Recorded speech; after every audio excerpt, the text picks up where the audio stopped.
Differentiate with respect to x.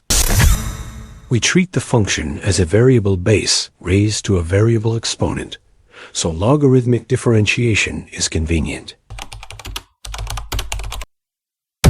Take natural logs.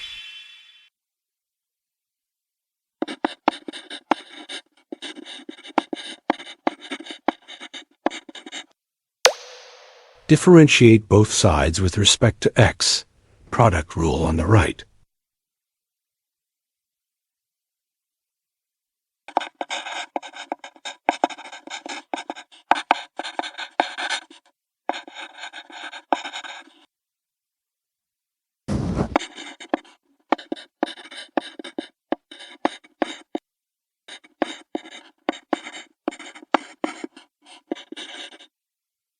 Solve for dy dx by multiplying both sides by y.